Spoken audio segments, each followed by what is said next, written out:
On day 1 of 12 days of Trace, we're going kosher.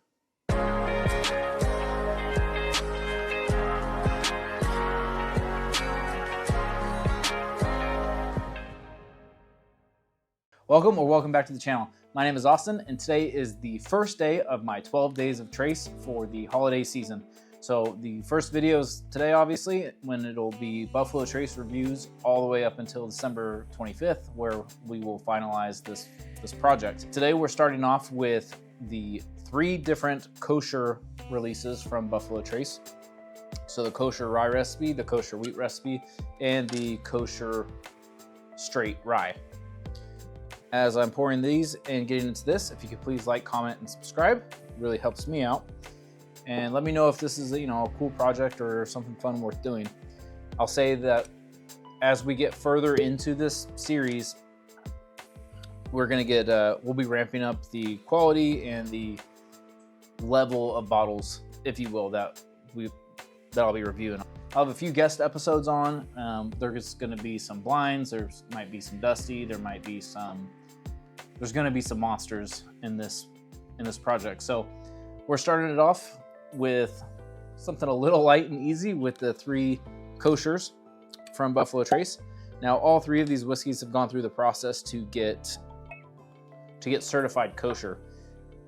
If you've watched if you watch my older stuff, one of the episodes I did was the kosher wheat bourbon and kosher rye recipe bourbon. And this will be the first time that I've actually tried the kosher straight rye. So it's a fresh crack. So I'll be getting into the rye recipe first, and let's see what my thoughts are. Man, that nose is like good Buffalo Trace. Maybe like a little bit of Eagle Rare, so I'm getting like that grape Buffalo Trace standardness. There is some of the floral component of like a Mash Bill 2, Bland's, Elmer T. Lee, Hancock's, Rock Hill Farms. It is 7 years. I don't know if it's the High Rye Mash Bill 2 or standard Mash Bill 1 recipe. I wouldn't be too shocked if you told me either. That's nice, yeah. Pretty straightforward Buffalo Trace product. Caramel, grape, a little bit of oak, a little bit of vanilla. Just very, very approachable, pleasant Buffalo Trace. Okay, I just looked it up to try and see if it was Mash Bill 1 or Mash Bill 2, and there doesn't seem to be a definitive answer on that. Yeah, oak, caramel, vanilla, grape, maybe a bit of like a red licorice. That's pleasant. There's nothing wrong with that.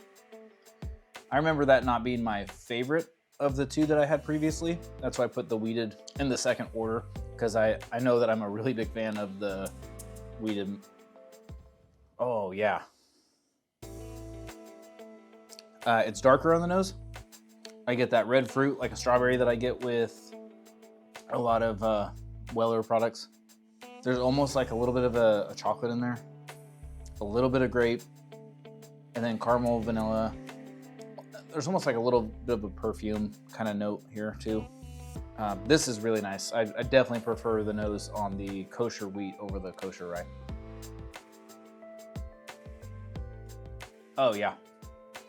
Strawberry syrup, a little bit of the like cornflakes. I always get Special K with the dried out strawberry on OWA, or frequently I do. This to me drinks very similar to OWA. It's a little bit kind of strawberry syrup in here. Also the oat, caramel, vanilla. But that nice red fruit note is what I really tend to enjoy out of their wheated mash bill. And it says that this one is also 7 years old. So I have a feeling that they're all going to be 7 years old. And I know that they're all 94 proof. That's really not, yeah, there's just no question between the 2 of my preference. What I do like about these is when they first dropped a couple years ago, we were still in a pretty peak bourbon boom era. They were hard to come by. They were expensive, overpriced. I know the rye bourbon sits at my local grocery store pretty frequently. Like, you don't have to rush in and get it, or like it just kind of pops up pretty regularly. So I like that these are becoming more obtainable, and I think even secondary prices are close to that of the secondary prices of probably a Blanton's or a Weller Antique 107, or kind of in line with the standard regular offerings of Buffalo Trace stuff. So that's nice. Okay, moving on to the rye recipe. No, I'm sorry. Moving on to the rye whiskey.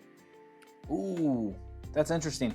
Red licorice, the rye funk is definitely there. Not funk, but that kind of anise, spiciness, herbal, herbaceousness.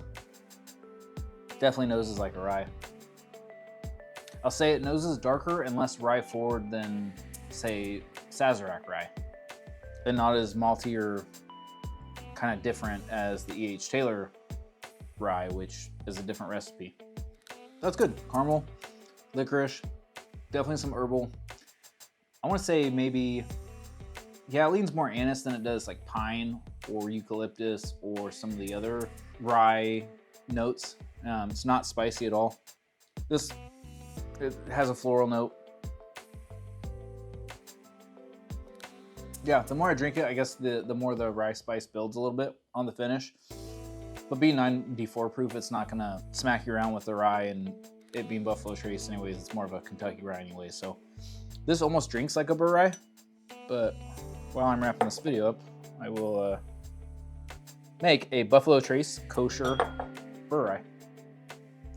I don't know if by combining these three, if that changed it from being kosher or not. Maybe somebody can tell me, I don't know. Ooh, that's really good. The combo almost reminds me of like a Rock Hill Farms, where it has like the dark berry note, but still has the higher rye content. That's nice. I don't know if that's my favorite. I think my favorite probably leans the wheated, but this combo is a close second or possibly number one of the three for me. But I'm gonna be wrapping it up here. So like I said, please like, comment, subscribe. Stick around for tomorrow. We're gonna just keep ramping it up from here. And then we will lead into some really cool blinds and some monster bottles. I'm really looking forward to this series, and I have, my entire schedule mapped out. So I know what's to come, and I'm super excited for that. As always, Bourbon Experience is all about good pours and great times with whoever with. Whiskey meant to be enjoyed, so crack those balls. Cheers.